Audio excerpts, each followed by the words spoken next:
আসসালামু আলাইকুম প্রিয় শিক্ষার্থীবৃন্দ, শুভ সকাল।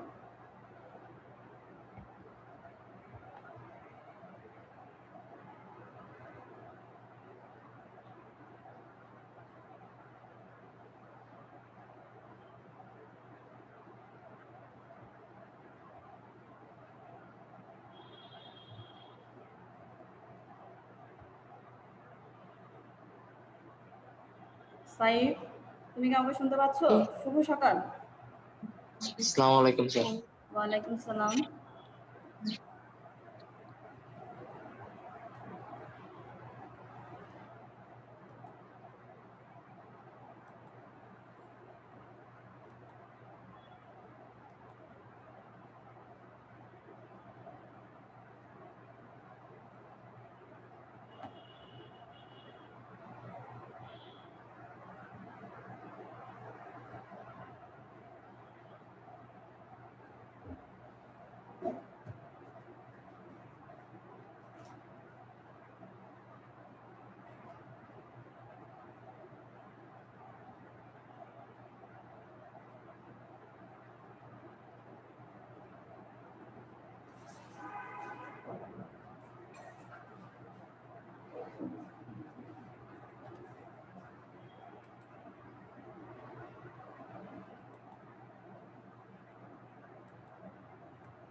আজকে আমরা রাসায়নিক বিক্রিয়ার যে ইম্পর্টেন্ট একটা টপিক নিয়ে আলোচনা করব সেটা হলো জারণ সংখ্যা। কি বললাম?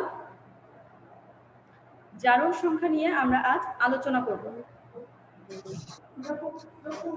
বিষয়টা দেখে জারণ সংখ্যা ম্যাম। দেখতে পাচ্ছ? জি ম্যাম। আমরা যে বিষয়টা নিয়ে আলোচনা করব সেটা হলো জারণ সংখ্যা। জারণ সংখ্যা মূলত বিষয়টা কি, যে কোন একটা অণু বা যৌগসমূহের মধ্যে পরমাণু সমূহের যখন একটা ইলেকট্রন ছেড়ে দেওয়া, আমরা জানি কোনো মৌল কি করে, যখন তার কাছে কোনো অতিরিক্ত ইলেকট্রন থাকে তখন সেই ইলেকট্রনটা ছেড়ে দেওয়ার প্রবণতা তার মধ্যে থাকে। আবার অনেক সময় কি করা হয়, যে যার মধ্যে ইলেকট্রনের ঘাটতি রয়েছে সেই ইলেকট্রন গ্রহণ করার প্রবণতা দেখায়। তাহলে সেক্ষেত্রে অণু আর যৌগসমূহের মধ্যে অবস্থিত কোনো একটা পরমাণু ইলেকট্রন ছেড়ে দেওয়ার যে প্রবণতা, যখন সেই ইলেকট্রনটা ছেড়ে দেয় তখন সে কোন চার্জ বিশিষ্ট হয়? আমরা জানি ধনাত্মক চার্জ বিশিষ্ট আয়নে সে পরিণত হয়, আর যে ইলেকট্রন গ্রহণ করে সে ঋণাত্মক চার্জ বিশিষ্ট আয়নে পরিণত হয়। এই যে ধনাত্মক আর ঋণাত্মক অর্থাৎ অণু বা যৌগসমূহের মধ্যে অবস্থিত কোন একটা পরমাণুর যখন ধনাত্মক বা ঋণাত্মক চিহ্নযুক্ত কোনো সংখ্যা থাকে সেটাকেই আমরা কি বলবো? জারণ সংখ্যা বলবো। তাহলে তোমরা সংখ্যাটা আবারও একটু ভালো করে খেয়াল করো, যে অণু বা যৌগসমূহের মধ্যে অবস্থিত কোনো পরমাণু ধনাত্মক বা ঋণাত্মক চিহ্নযুক্ত সংখ্যাকেই কিন্তু তার কি বলা হবে? জারণ সংখ্যা বলা হবে। যেমন একক কিছু পরমাণু রয়েছে, একক কিছু পরমাণু বলতে যেমন সোডিয়াম, আয়রন, এসব যে একক পরমাণুগুলো রয়েছে আমরা দেখতে পাই কি এদের জারণ সংখ্যা শূন্য হবে। যে সকল একক পরমাণু রয়েছে সেই সকল পরমাণু জারণ সংখ্যা কত হবে?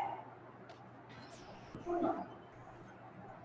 যে একক পরমাণু সমূহ রয়েছে তাদের জারণ সংখ্যার মান হবে শূন্য। এছাড়াও কিছু অণু আছে যেমন একই পরমাণু দিয়ে যে অণুগুলো গঠিত, যেমন হাইড্রোজেন, নাইট্রোজেন, অক্সিজেন, এই যে কয়েকটি একই পরমাণু নিয়ে যে সকল মৌল গঠিত সেগুলোর ক্ষেত্রে আমরা তাদের জারণ মান কত পাবো? শূন্য। ঠিক আছে? হ্যাঁ, তোমরা কি ক্লিয়ার আমার কথা শুনতে পাচ্ছ? জি মিস। জারণ সংখ্যা কাকে বলবে? জারণ সংখ্যা আমরা বলবো অণু আর যৌগসমূহের মধ্যে কোনো পরমাণু যে ধনাত্মক এবং ধনাত্মক ঋণাত্মক চিহ্নযুক্ত যে সংখ্যাটা তাকেই আমরা কি বলবো? জারণ সংখ্যা বা অক্সিডেশন নাম্বার। জারণ সংখ্যার যে নামটা সেটা হলো কি? Oxidation number. Oxidation number.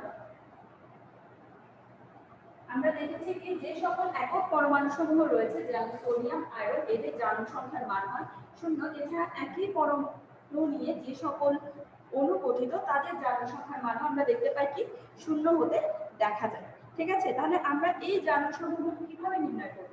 আমাদের এই বিষয়টা জানতে হবে যে আমরা একটা মৌলের জারণ সংখ্যার মান কিভাবে বের করব। ঠিক আছে, যেমন তোমাদেরকে যদি বলা হয় H2SO4 এর, ঠিক আছে, কি সালফিউরিক অ্যাসিড H2SO4, এখান থেকে তোমাদেরকে যদি বলা হয় সালফারের জারণ মান বের করতে, কিসের জারণ মান বের করতে বলা হয়, সালফারের জারণ মান বের করতে হয়, সেক্ষেত্রে তোমাদের কিছু নিয়ম ফলো করতে হবে। প্রথমে আমাদের যে বিষয়গুলো ধাপে ধাপে যেতে হবে, যে এখানে অন্যান্য যে মৌলগুলো রয়েছে, অর্থাৎ এই সম্পূর্ণ সালফিউরিক অ্যাসিডের যে যে মৌল দ্বারা গঠিত, সেগুলো যেটা বের করতে বলেছি সেটা এটা আমাদের কাছে জানা নেই, এটা আমরা বের করব। এবং বাকি যে মৌলগুলো রয়েছে অর্থাৎ হাইড্রোজেন, অক্সিজেন, এদের জারণ সংখ্যার মানটা আমাদের কি করতে হবে, জানতে হবে। আমাদেরকে এদের জারণ সংখ্যার মান জানতে হবে, ঠিক আছে। যেমন হাইড্রোজেনের জারণ সংখ্যার মান কত, হাইড্রোজেনের জারণ সংখ্যার মান +1, আমরা হাইড্রোজেনের জারণ সংখ্যার মান হলো +1। এরপরে অক্সিজেনের জারণ সংখ্যার মান হলো -2, ঠিক আছে। হাইড্রোজেনের জারণ সংখ্যার মান হলো +1 এবং অক্সিজেনের জারণ সংখ্যার মান হলো -2। এবং আমাদের কি বলেছে, সালফারের জারণ সংখ্যা বের করার জন্য এই সালফারের জারণ সংখ্যার মান আমাদেরকে বের করতে হবে। সেটা আমাদেরকে প্রথমে ধরে নিতে হবে যে এটাকে আমরা X ধরব। মনে করি সালফারের জারণ সংখ্যার মান কত, মনে করি সালফারের জারণ সংখ্যার মান হবে কত, X। আমরা কি ধরে নিব, X। সালফারের জারণ সংখ্যার মান আমরা ধরে নিব কত, X। শিবু, তুমি কি আমাকে শুনতে পাচ্ছ? আচ্ছা, ওকে, তাহলে আমাদেরকে এখানে সালফিউরিক অ্যাসিডের সালফারের জারণ সংখ্যার মান যখন বের করতে দিলে আমাদেরকে বাকি যে মৌলগুলো রয়েছে যেমন হাইড্রোজেন এবং অক্সিজেন, এদের জারণ সংখ্যার মান আমাদেরকে জানা থাকতে হবে। আমরা জানি যে হাইড্রোজেনের জারণ সংখ্যার মান হলো +1, অক্সিজেনের জারণ সংখ্যার মান হলো -2। এবং আমাদেরকে যেটা করতে হবে, সালফারের জারণ সংখ্যার মানটা বের করতে হবে। এখন এটা আমরা কিভাবে বের করব, তাহলে আমরা প্রথমে ধরে নিয়েছি যে মনে করি সালফারের জারণ সংখ্যার মান হবে X। এরপরে যে মৌলগুলো রয়েছে সেগুলোকে আমরা কি করব, সেই মৌলগুলোর জারণ সংখ্যার সাথে তার পরমাণু সংখ্যাটা জারণ সংখ্যার সাথে কি গুণ করতে হবে, পরমাণু সংখ্যাটা গুণ করতে হবে। তখনই আমরা এদের যে যোগফলটা পাবো, ওভারঅল যে যোগফলটা পাওয়া যাবে সেটার মান হবে 0। সেটার মানটা কত হবে, 0 হবে। তাহলে আমরা দেখতে পারবো যে, তাহলে আমরা এখানে দেখতে পাচ্ছি হাইড্রোজেনের জারণ সংখ্যার মান +1। এটাকে যখন আমরা উচ্চ দ্বারা গুণ করা হবে পরমাণু সংখ্যা দ্বারা প্লাস, আর আমরা যেহেতু x এর মান সালফারের জারণ সংখ্যার মান x ধরে নিয়েছি, সেক্ষেত্রে আমরা এখানে x বসাবো প্লাস এখানে অক্সিজেনের O4, অক্সিজেনের সাথে 4টি অক্সিজেন পরমাণু রয়েছে, সেক্ষেত্রে জারণ সংখ্যা দিয়ে আমরা কি করব, জারণ সংখ্যা দিয়ে এর পরমাণু সংখ্যাটা গুণ করা হবে। এরপরে টোটাল যে আমরা কি পাবো, সালফিউরিক অ্যাসিডের যে জারণ সংখ্যার মানগুলো দিলাম সেই মানগুলোর মান টোটাল ফলাফল কত হবে, 0 ধরতে হবে। টোটাল 4 কেন গুণ হলো, ঠিক আছে, 4 কেন গুণ করলেন? হ্যাঁ তোমরা কি শুনতে পাচ্ছ? তাহলে মিস, এখানে 4 কেন গুণ করছেন? জারণ সংখ্যার মান +1, এটার সাথে যে পরমাণু সংখ্যাটা ছিল সেটা গুণ করা হয়েছে এবং সালফারের জারণ সংখ্যার মান x করেছি এবং অক্সিজেনের জারণ সংখ্যার মান হলো -2, যেটার সাথে 4টা গুণ করা হয়েছে। এরপর ক্যালকুলেশন করে আমরা কত পাবো, আমরা যদি ক্যালকুলেশন করি এখানে কত পাওয়া যাবে, হ্যাঁ দেখো বা দিয়ে যখন লিখবে এখানে আমরা 2 + x কত মাইনাস -2.8, ঠিক আছে, a = 0। এরপরে কি করব, এখানে দেখো আমরা যখন x এর মানটা এখানে বের করতে হবে, x এর মানটা থাকবে যখন -8 থেকে আমরা +2টা বাদ দিব, -8 থেকে যখন +2টা বাদ যাবে তখন হবে কি -6। 6। তাহলে এখান থেকে আমরা ইজিলি সালফারের জারণ সংখ্যার মানটা পেয়ে যাব। অর্থাৎ সুতরাং x কত হবে, 6। +6। নেগেটিভটা যখন ওই পাশে চলে যাবে তখন আমরা কি লিখব, +6। অর্থাৎ এখানে আমরা সালফারের জারণ সংখ্যার মান কত পাচ্ছি, 6। +6। এখানে সালফারের জারণ সংখ্যার মান কত পাওয়া যাচ্ছে তাহলে, +6। +6। হ্যাঁ এবার কি তোমরা শুনতে পাচ্ছ? জি মিস। হ্যাঁ ওকে, তাহলে এখানে যে কোনো এই ধরনের যে কোনো যৌগের ক্ষেত্রে তোমাদেরকে যদি বলে যে কোনো একটা আইডেন্টিফাই করে দেয় যে এই জারণ সংখ্যার মান বের করো, ঠিক আছে? যখন বলবে তোমাদেরকে এভাবে করে দেখাতে হবে, তোমাদের আগে জানতে হবে যে যৌগের যে অন্যান্য মৌলগুলো রয়েছে, অর্থাৎ জারণ সংখ্যা নির্ণয়ের প্রথম ধাপ হলো আমাদেরকে জানতে হবে যে যৌগটা কোন কোন মৌল নিয়ে গঠিত, ঠিক আছে? আগে দেখতে হবে কোন কোন মৌল দ্বারা যৌগটি গঠিত এবং যৌগের যে অন্যান্য যৌগ অর্থাৎ যার জারণ সংখ্যার মান বের করতে বলেছে না, পার্শ্ববর্তী যে মৌলগুলো রয়েছে সেগুলো জারণ সংখ্যার মান আমাদেরকে জানতে হবে এবং এটার উপর ভিত্তি করে আমরা যে জারণ সংখ্যার মানগুলো জানি তাকে পরমাণু সংখ্যা দ্বারা গুণ করব এবং এগুলো করে যোগফল আকারে এবং তাদের যে টোটাল যোগফল হবে সেটার মান হবে 0, ঠিক আছে? মনে থাকবে এটা। অর্থাৎ জারণ সংখ্যার সমষ্টি হবে 0, অর্থাৎ জারণ সংখ্যার এই যে সমষ্টিটা আমরা বের করলাম এটার মানটা আমরা কত পাচ্ছি? 0 পাচ্ছি এবং তার পরবর্তীতে আমরা যে জারণ সংখ্যাগুলো পেয়েছি তার সাথে পরমাণু সংখ্যা গুণ করে এভাবে করে আমরা x এর মানটা পাবো, ঠিক আছে? তাহলে এভাবে করে কি তোমরা জারণ সংখ্যার মান নির্ণয় করতে পারবে? জি মিস পারবো। ওকে, এরপরে দেখি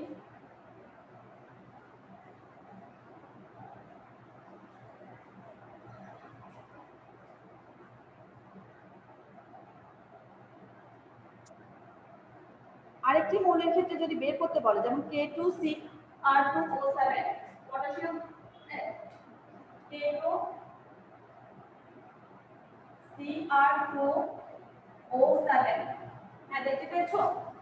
আমি এখানে কি লিখেছি? K2CR2O7। মিস ভালোভাবে দেখা যাচ্ছে না। জারণ সংখ্যা কত? ক্রোমিয়ামের জারণ সংখ্যা বের করতে বলা হয়েছে। তাহলে আমার প্রথমে জানতে হবে যে আমার যে বাকি মৌলগুলো রয়েছে বাকি মৌলগুলোর জারণ সংখ্যার মান আমাদেরকে আগে জানতে হবে। এক্ষেত্রে পটাশিয়াম আমরা দেখতে পাচ্ছি কি পটাশিয়ামের জারণ সংখ্যার মান কত? +1 মান +1 ঠিক আছে? পটাশিয়ামের জারণ সংখ্যার মান +1 এবং অক্সিজেনের জারণ সংখ্যার মান আমরা ইতিমধ্যে জানি যে -2। এখন আমাদের 2 তাহলে আমরা কিভাবে ক্রোমিয়ামের জারণ সংখ্যা বের করব? তাহলে আমরা প্রথমেই লিখে দিব যে মনে করব কি ধরি ক্রোমিয়ামের জারণ সংখ্যা কত ধরতে হবে? x ধরব। x যে আমাদের অন্যান্য মৌলগুলো রয়েছে সেগুলোর যে জারণ সংখ্যার মান আছে সেগুলো দিয়ে আমরা কি করব? যে পরমাণুগুলো আছে সেগুলোকে গুণ করব, পরমাণু সংখ্যা দ্বারা গুণ করতে হবে। তাহলে দেখো পটাশিয়ামের আমরা লিখছি কি +1, তোমাদের জারণ সংখ্যার নির্ণয়টা খুবই ভালো করে জানতে হবে, ঠিক আছে? +1 এর সাথে 2 গুণ করা হবে প্লাস ক্রোমিয়ামটা আমরা জানি না, ক্রোমিয়ামটা আমরা কি করব? আমরা এই ক্ষেত্রে ক্রোমিয়ামের জারণ সংখ্যার মান জানি না, সেক্ষেত্রে আমরা x লিখে দেব, x * 2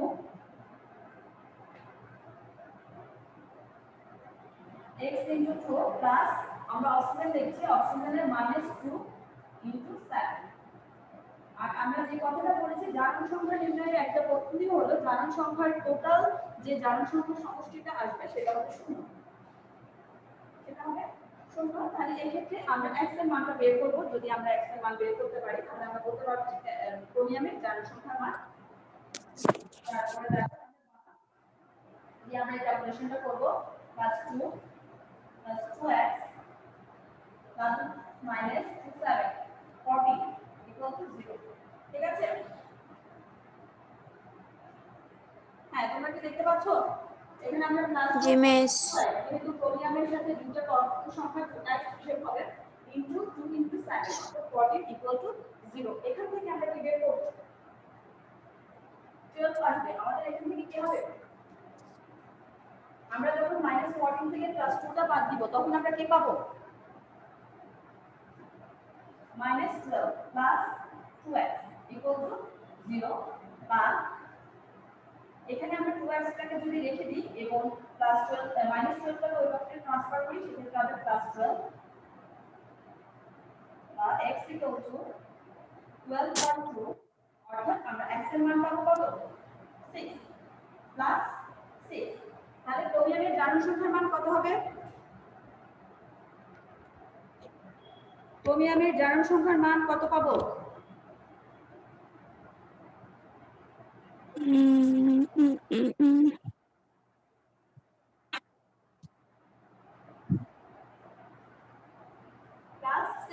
সোডিয়ামের জারণ সংখ্যা কত পাওয়া যাবে তাহলে?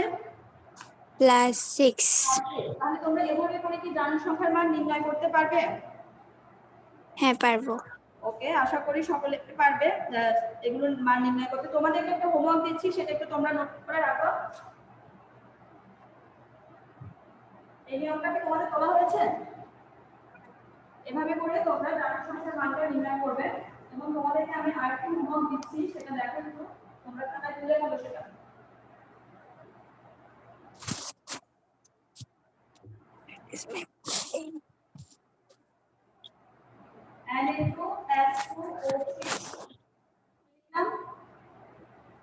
Na2S2O3 সালফারের মানটাকে বের করে দেওয়া যাবে? মিস কিসের?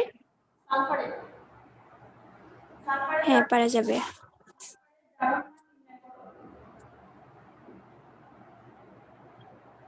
সালফারের জারণ সংখ্যা। মিস পারবো। তাহলে এক্ষেত্রে কিভাবে আমরা করব জারণ সংখ্যাটা নির্ণয়? দেখি আমাকে একটু সুন্দর করে বলো তোমরা কিভাবে করে করবে। ফার্স্টে আমাদের কি জানতে হবে? মৌলগুলো জারণ সংখ্যার মান জানতে হবে। তাহলে সোডিয়ামের জারণ হ্যাঁ, সংখ্যার মান সোডিয়ামের জারণ সংখ্যা হচ্ছে +1, অক্সিজেন হচ্ছে -2। তো ওগুলার সাথে এগুলার পরমাণু সংখ্যাগুলো গুণ করব, দেন x এর মানটা বের করব।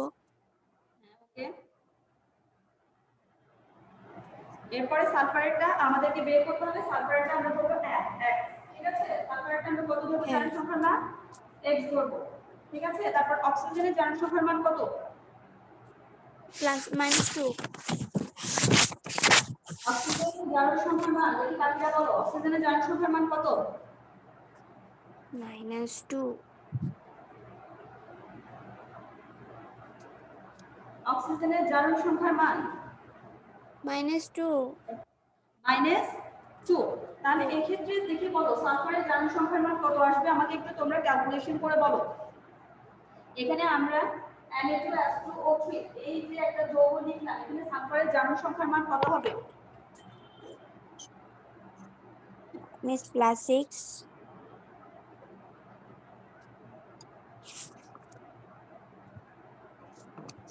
মিস +6। কত হবে? +6। এখানে পাবো আমরা 2 + 2x ইনটু এখানে কত হবে? 16 ইনটু সোডিয়াম হচ্ছে +1। -6 থেকে যদি 2 বাদ দিই 4 পাবো, ঠিক আছে? এখানে আমরা সালফারের জারণ সংখ্যার মান কত পাবো? 4 পাবো। আমি তোমাদের সাউন্ডটা শুনতে পাচ্ছি না। হ্যাঁ বলো, আমরা সালফারের জারণ সংখ্যার মান কত পাবো সুমাইয়া? 4। ওকে, এখানে 2 দ্বারা কি ভাগ করা হয়েছে 4 পাওয়ার পর?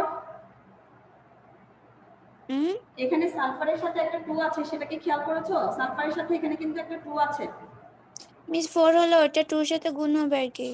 ওকে, সেটা গুণ হবে এবং সেটা ভাগ করে দিতে হবে। যখন আমরা শুধুমাত্র x এর মান পেতে যাব, তখন এখানে x এর সাথে যে 2টা থাকবে সেটা ওই পাশের যে আমাদের এখানে 6 থেকে 2 গেলে 4 দিয়ে আমরা যখন 2 কে ভাগ করব তখন আমরা কত পাবো? সালফারের জারণ সংখ্যার মান +2, ঠিক আছে? ওকে, তাহলে এভাবে করে তোমাদের কি এই মানগুলো বের করা যাবে? জি মিস পারবো। ওকে, তাহলে আমরা আশা করছি তোমরা জারণ সংখ্যার মানটা খুবই সহজভাবে সেটা ইজিলি বের করে দিতে পারবে, ঠিক আছে? এর পরবর্তীতে দেখো, আমরা কাল কথা বলেছিলাম যে জারণ বিজারণ একসাথে ঘটে। এটা কিভাবে আমরা প্রমাণ করব? জারণ বিজারণ একসাথে সংঘটিত হয়। যদি যেখানে জারণ সংঘটিত হবে সেখানেই আমরা দেখতে পাবো কি বিজারণ সংঘটিত হয়েছে। কারণ একটা মৌল যখন কি করবে, ইলেকট্রন দান করবে, অর্থাৎ ইলেকট্রন দান করলে বাকি একটা মৌল কিন্তু সেই ইলেকট্রনটা গ্রহণ করতে পারে। মানে আমরা বলছি যে জারণ বিজারণ যুগপৎভাবে ঘটে। আমরা জারণ বিজারণকে দেখতে পাবো যে এরা যুগপৎভাবে সংঘটিত হয়।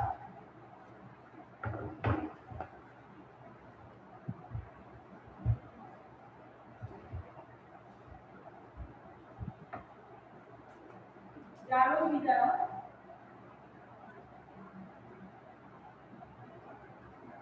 যুগপৎ সংঘটিত হয়।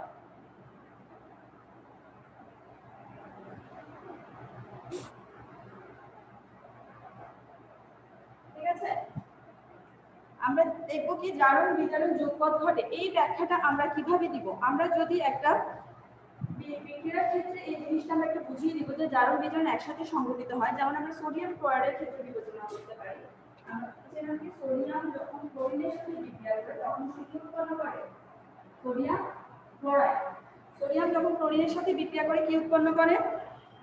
Sodium chloride. Sodium chloride. এই ক্ষেত্রে এই যে বিক্রিয়াটা সংঘটিত হচ্ছে এটা কিন্তু সমগ্র একটা বিক্রিয়া দেখানো হয়েছে। এটা সংঘটিত হওয়ার পেছনে কিন্তু জারণ বিজারণ দুটাই সংঘটিত হয়েছে। শুধুমাত্র এখানে একটা বিক্রিয়ার মধ্যে আমরা জারণ বিজারণ দুটাই একসাথে দেখতে পাবো। যেমন এক্ষেত্রে আমরা জানি সোডিয়ামে আমরা যখন ইলেকট্রন বিন্যাস করেছিলাম তখন দেখতে পেয়েছিলাম কি সোডিয়ামের যে অতিরিক্ত ইলেকট্রনটা আছে সে চাইলে কিন্তু তার ইলেকট্রনটা কি করতে পারে? অতিরিক্ত ত্যাগ করবে। অর্থাৎ এক্ষেত্রে আমরা জানি যে ইলেকট্রন ত্যাগ করে সে হলো জারণ বিক্রিয়া। সেখানে কি বিক্রিয়া সংঘটিত হয়? জারণ। জারণ বিক্রিয়া, জারণ অর্ধ বিক্রিয়া। জারণ অর্ধ বিক্রিয়াটা আমরা কিভাবে দেখাবো? জারণ অর্ধ বিক্রিয়া, কারণ এই বিক্রিয়াটা কিন্তু প্রত্যেকটা দুইটা বিক্রিয়ার অংশ কিন্তু এই পুরোটা বিক্রিয়া। তাহলে জারণ অর্ধ বিক্রিয়া সোডিয়াম কি করবে? সোডিয়াম যখন তার একটা ইলেকট্রন দান করবে, একটা ইলেকট্রন যখন দান করবে সে কিসে পরিণত হবে? সোডিয়াম থেকে তখন সেই ইলেকট্রনটা দিয়ে জিরো হয়ে যাবে, অর্থাৎ যখন একটা ইলেকট্রন সে দান করবে সে প্লাস হয়ে যাবে, অর্থাৎ একটা ইলেকট্রন সে কি করেছে? ত্যাগ করেছে। ত্যাগ করেছে। ক্লোরাইড উৎপন্ন হয়, সেক্ষেত্রে আমরা দেখতে পাচ্ছি কি একটা বিক্রিয়া সংঘটিত হবে যে জারণ বিজারণ একসাথে সংঘটিত হবে, সেক্ষেত্রে জারণ অর্ধ বিক্রিয়া। এক্ষেত্রে আমরা সোডিয়াম হলে কি করবে? এই একটা বিজারক, যেহেতু সেই ইলেকট্রন দান করবে সেই বিজারক, এবং এখানে যে বিক্রিয়াটা সংঘটিত হবে সেটা হলো জারণ অর্ধ বিক্রিয়া। অর্থাৎ সোডিয়াম তার প্রতিটি ইলেকট্রনকে যখন দান করবে একটা ইলেকট্রন, সেই সোডিয়াম প্লাসে পরিণত হবে। এরপরে কি করবে? ক্লোরিন তার ত্যাগকৃত ইলেকট্রনটা গ্রহণ করবে। তাহলে এখানে হবে বিজারণ অর্ধ বিক্রিয়া। কি হবে? বিজারণ অর্ধ বিক্রিয়া। তাহলে এই ক্ষেত্রে ক্লোরিন আমরা দেখতে পাচ্ছি কি ক্লোরিন যখন শূন্য থাকে তার কাছে কিছু তখন সেই ইলেকট্রনটা কি করবে? গ্রহণ করবে। ক্লোরিনে যখন সেই গ্রহণ করার পূর্ববর্তী পর্যন্ত তার জারণ সংখ্যার মান আমরা কত দেখতে পাবো? শূন্য দেখতে পাবো। এবং যখন সে সোডিয়ামের ত্যাগকৃত ইলেকট্রনটা গ্রহণ করবে তখন সে ক্লোরাইড আয়নে পরিণত হবে। ক্লোরাইড আয়নে পরিণত হবে। এখানে আমরা দুইটা বিক্রিয়া দেখতে পাচ্ছি, একটা হলো জারণ অর্ধ বিক্রিয়া, একটা হলো বিজারণ অর্ধ বিক্রিয়া। এই যে জারণ অর্ধ বিক্রিয়া বিজারণ অর্ধ বিক্রিয়া দেখতে পাচ্ছি, তখন এই দুইটা অর্ধ বিক্রিয়াকে যখন আমরা যোগ করবো একসাথে, এই দুইটা অর্ধ বিক্রিয়াকে আমরা কি করব? যোগ করব। যোগ করে আমরা দেখি শুধু ইলেকট্রনগুলো আমরা এখান থেকে ইলেকট্রনটা যদি আউট হয়ে যায় সেক্ষেত্রে আমরা দেখতে পাবো যে সোডিয়াম প্লাস ক্লোরিন, এই দুইটা বিক্রিয়া যখন একসাথে অ্যাড করা হবে তখন কি উৎপন্ন হবে? Sodium chloride. সোডিয়ামের পজিটিভ যেহেতু সে ইলেকট্রন ত্যাগ করছে সে পজিটিভ, এবং যে ইলেকট্রন গ্রহণ করবে সে হলো নেগেটিভ, এবং তাকে আমরা কি করতে পারবো? সোডিয়াম ক্লোরাইড যৌগ হিসেবে চিহ্নিত, এবং আমরা এটাকে এভাবে লিখতে পারবো নিয়ে সোডিয়াম ক্লোরাইড। ঠিক আছে? তাহলে কি আমরা বলতে পারবো না যে যে কোনো একটা বিক্রিয়া সংঘটিত হওয়ার ক্ষেত্রে আমরা দেখতে পাবো কি জারণ বিজারণ যুগপৎভাবে সংঘটিত হয়। অর্থাৎ একটা বিক্রিয়া হওয়ার জন্য জারণ যদি সংঘটিত হয় সেক্ষেত্রে বিজারণও সেখানে সংঘটিত হবে, নয়তো সমগ্র বিক্রিয়াটা হওয়া সম্ভব না। এভাবে আমরা একটা রিঅ্যাকশনের মাধ্যমে আমরা এই বিক্রিয়াটা কি করব? দেখিয়ে দিব। ঠিক আছে? তাহলে তোমাদেরকে যদি প্রশ্ন করা হয় জারণ বিজারণ যুগপৎ ঘটে, তোমরা কি এটা ব্যাখ্যা দিতে পারবে? Yes miss. হ্যাঁ শিমু বলো। জি মিস। ওকে, পারবো। জারণ যুগপৎভাবে ঘটে এটার ব্যাখ্যা যদি তোমাদেরকে দিতে বলা হয় তোমরা আশা করি পারবে। বাকিরা রায়হান, সুমাইয়া। হ্যাঁ সুমাইয়া তুমি কি আমাকে শুনতে পারছো? হ্যাঁ জয় বলো, কোনো প্রশ্ন আছে এখানের মধ্যে তোমাদের? কোনো যে জারণ বিজারণ যুগপৎভাবে ঘটে এটা কি আদৌ সেটা সংঘটিত হয় কিনা আমরা এই বিক্রিয়ার মাধ্যমে কিন্তু দেখতে পাচ্ছি। অর্থাৎ একটা বিক্রিয়া সংঘটিত হওয়ার জন্য সেখানে জারণ বিজারণ দুইটা সংঘটিত হওয়া প্রয়োজন, অর্থাৎ দুইটা অর্ধ বিক্রিয়ার সমন্বয়ে কিন্তু একটা পূর্ণ বিক্রিয়ার রূপ আমরা দেখতে পাচ্ছি। যেমন এক্ষেত্রে সোডিয়াম ক্লোরাইড যখন দুইটা মৌল একত্রিত হয়ে সোডিয়াম ক্লোরাইড যৌগ গঠন করছে, সেক্ষেত্রে আমরা দেখতে পাচ্ছি কি সোডিয়াম তার ইলেকট্রন ত্যাগ করে সোডিয়াম প্লাসে পরিণত হয়েছে, এবং ক্লোরিন সেই ইলেকট্রনটা গ্রহণ করে ক্লোরাইড আয়নে পরিণত হচ্ছে, এবং একসাথে যখন যুক্ত হয় পজিটিভ নেগেটিভ ভাবে তখন সেই সোডিয়াম ক্লোরাইড নামক যৌগ গঠন করছে। ঠিক আছে? তাহলে তোমাদের আশা করি থাকলে এই ধরনের কোনো প্রশ্ন আসলে যে জারণ বিজারণ একসাথে সংঘটিত হয় এটার ব্যাখ্যা দিতে পারবে? জি মিস পারবো। ওকে,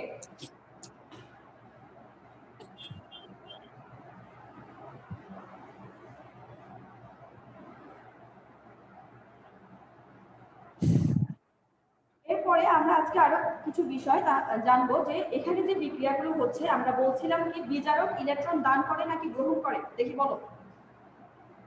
জি মিস বিজারণ বিজারক, বিজারক যে ইলেকট্রন ত্যাগ করবে। হ্যাঁ ত্যাগ করে, গুড। অর্থাৎ বিজারক হবে কি ইলেকট্রন সে দান করবে। মনে রাখতে হবে যে যে ইলেকট্রন ত্যাগ করে সেই বিক্রিয়াটা হলো জারণ বিক্রিয়া, কিন্তু যে ইলেকট্রন ত্যাগ করবে, যে মৌলটা ইলেকট্রন ত্যাগ করবে তাকে আমরা কি করব, বিক্রিয়ক ত্যাগ যে করবে, ঠিক আছে, যে বিক্রিয়ক ত্যাগ করবে সে হবে জারক নাকি বিজারক? ত্যাগ করলে ত্যাগ করলে বিজারক। বিজারক। তোমরা তোমাদের মনে রাখার সুবিধার্থে, অর্থাৎ বিক্রিয়ক যদি ত্যাগ করে, অর্থাৎ কোন একটা বিক্রিয়ক যে ত্যাগ করবে সে হবে বিজারক, আর কোন বিক্রিয়ক যদি গ্রহণ করে থাকে সেক্ষেত্রে সে হবে জারক। ঠিক আছে, এই কথাগুলো কি তোমাদের মনে থাকে? আমি বারবার এগুলো বলছি কারণ অনেকের এগুলোর মধ্যে একটু কনফিউশন হয়ে যায় কোনটা জারক পদার্থ কোনটা বিজারক পদার্থ বা জারণ বিজারণ বিক্রিয়া। তাহলে তোমাদের মধ্যে কি আর কনফিউশনটা থাকবে? না মিস। ওকে, তাহলে বিক্রিয়ক ত্যাগ করলে আমরা সেটাকে বলবো বিজারক পদার্থ, আর গ্রহণ করলে সেটাকে আমরা বলবো জারক পদার্থ। তাহলে এই যে বিক্রিয়া এখানে ত্যাগ হচ্ছে এবং গ্রহণ হচ্ছে, অর্থাৎ ইলেকট্রন ট্রান্সফার হচ্ছে। এখানে কি হচ্ছে? ইলেকট্রন ট্রান্সফার হচ্ছে। জারণ বিজারণ বিক্রিয়া মানে আমরা বলতে পারবো এটা একটা ইলেকট্রন ট্রান্সফার বিক্রিয়া। এই যে বিক্রিয়াগুলো রয়েছে এছাড়া আরো কিছু বিক্রিয়া আছে যেখানে আমরা কি দেখতে পাবো, জারণ বিজারণ একসাথে সংঘটিত হয়। যেমন কিছু বিক্রিয়া রয়েছে, যেমন সংযোজন বিক্রিয়া। জারণ বিজারণের মতো আরো কিছু বিক্রিয়া রয়েছে, সেই বিক্রিয়াগুলো কিন্তু কি করে থাকে, এভাবে জারণ বিজারণের মতোই এরা ইলেকট্রন আদান প্রদান করে থাকে। এমন কিছু বিক্রিয়া হলো যেমন সংযোজন বিক্রিয়া। তোমরা এগুলো একটু নোট করো। সংযোজন বিক্রিয়া কি বললাম? সংযোজন বিক্রিয়া দেখতে পাবো যে কোন যৌগ অর্থাৎ একাধিক যে বিক্রিয়ার মধ্যে দুই বা ততোধিক রাসায়নিক পদার্থ একসাথে কি হবে, যুক্ত হবে। যেহেতু বলেছে সংযোজন বিক্রিয়া, এর মানে আমরা এটার যে ডেফিনিশনটা দেওয়া হয়েছে এখান থেকে যে বোঝা যাচ্ছে যে যে যে জারণ বিজারণ বিক্রিয়ায় আমরা দেখতে পাবো যে দুই বা ততোধিক রাসায়নিক পদার্থ পরস্পরের সাথে যুক্ত হবে, পরস্পরের সাথে যুক্ত হয়ে একটি মাত্র উৎপাদ তৈরি করবে। যেমন আমরা ধরতে পারি, যেমন প্যারাস ক্লোরাইড FeCl2, কি বললাম? এটা আমি কি লিখেছি? FeCl2। FeCl2 প্যারাস ক্লোরাইড যখন ক্লোরিনের সাথে বিক্রিয়া করবে এটা একটা অ্যাকুয়াস, অর্থাৎ এটা আমরা জলীয় গঠন অবস্থায় পাবো প্যারাস ক্লোরাইডকে অ্যাকুয়াস অবস্থায়। তখন এটা কার সাথে বিক্রিয়া করবে? ক্লোরিনের সাথে বিক্রিয়া করবে, অর্থাৎ ক্লোরিন গ্যাসের সাথে বিক্রিয়া করে কি উৎপন্ন করবে? Ferric chloride. কি উৎপন্ন করবে? Ferric chloride. এটাও একটা অ্যাকুয়াস অবস্থায় আমরা এটাকে পাবো। অর্থাৎ সংযোজন বিক্রিয়ার ক্ষেত্রে আমি যেটা বলেছি যে যে জারণ বা বিজারণ বিক্রিয়ার মধ্যে আমরা দেখতে পাবো যে দুই বা ততোধিক, দুইটাও থাকতে পারে বা এর অধিকও থাকতে পারে, সেক্ষেত্রে যখন দুই বা ততোধিক রাসায়নিক পদার্থ পরস্পরের সাথে যুক্ত হবে, এখানে যেমন প্যারাস ক্লোরাইডের সাথে ক্লোরিন যুক্ত হয়ে ফেরিক ক্লোরাইড উৎপন্ন করেছে, এই ধরনের একটা নতুন একটা উৎপাদ তৈরি করবে, সেটাকে আমরা বলবো কি সংযোজন বিক্রিয়া। তাহলে তোমরা সংযোজন বিক্রিয়াটা কি বুঝতে পেরেছো? জি মিস। সংযোজন বিক্রিয়া বোঝা গিয়েছে তোমাদের কাছে? অর্থাৎ এক্ষেত্রে দুই বা ততোধিক রাসায়নিক পদার্থ পরস্পরের সাথে যুক্ত হয়ে কিন্তু উৎপাদ তৈরি করবে, তাকে আমরা বলবো সংযোজন বিক্রিয়া। এরপরে আরেকটা বিক্রিয়া রয়েছে যেটা হলো বিয়োজন বিক্রিয়া। বিয়োজন অন্য দুইটা উৎপাদ তৈরি করবে, সেটাকে আমরা কি বলবো? বিয়োজন বিক্রিয়া বলবো।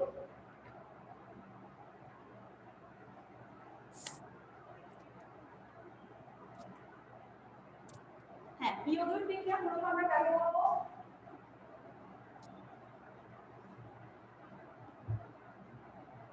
বিয়োজন।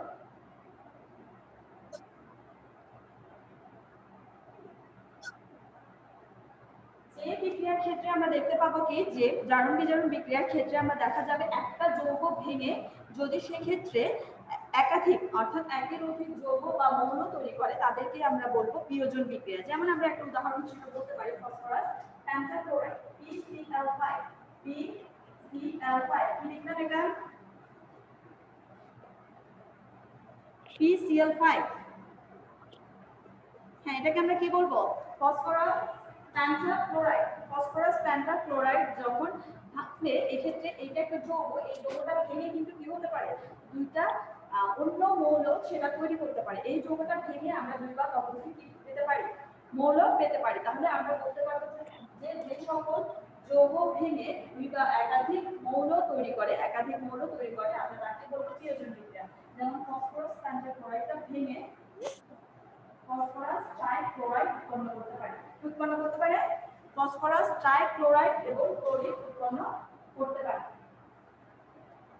আমরা এখানে দেখতে পাচ্ছি কি ফসফরাস পেন্টাক্লোরাইড ভেঙে কি উৎপন্ন হয় ফসফরাস ট্রাইক্লোরাইড এবং ক্লোরিন উৎপন্ন হয় এটা এক ধরনের কি বিক্রিয়া বিয়োজন বিক্রিয়া ঠিক আছে এক্ষেত্রে যেমন আমরা পানির ক্ষেত্র বিবেচনা করতে পারি যেমন পানি ভেঙেও আমরা কি পাই H2O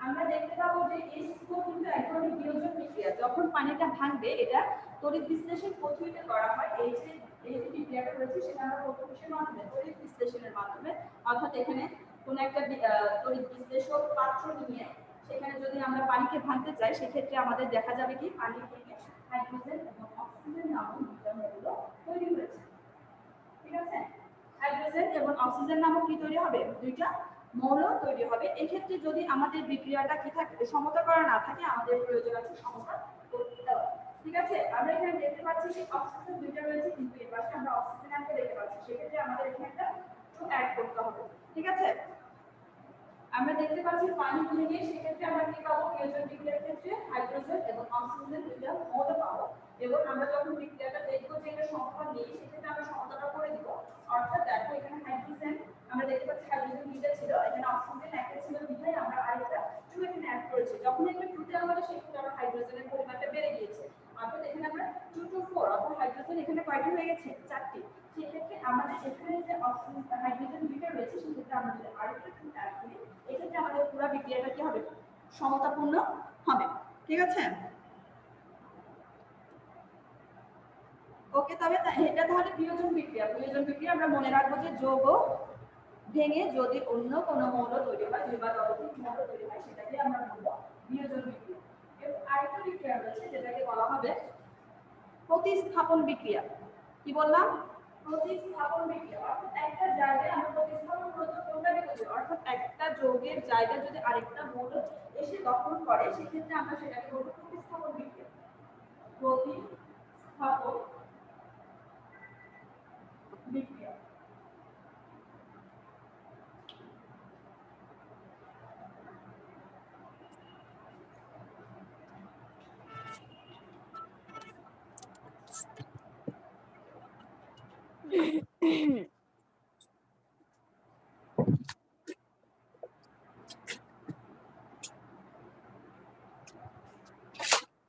তোমরা কি শুনতে পাচ্ছ জি মিস এক্ষেত্রে আমরা বলছি কি প্রতিস্থাপন বিক্রিয়া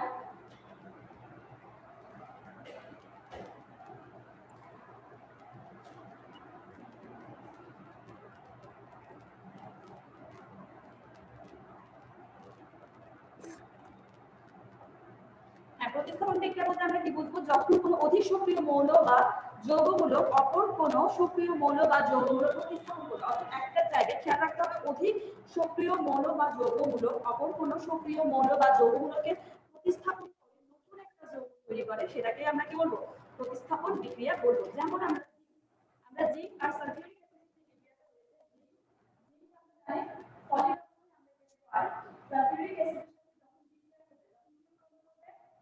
সালফিউরিক অ্যাসিডের সাথে বিক্রিয়া করে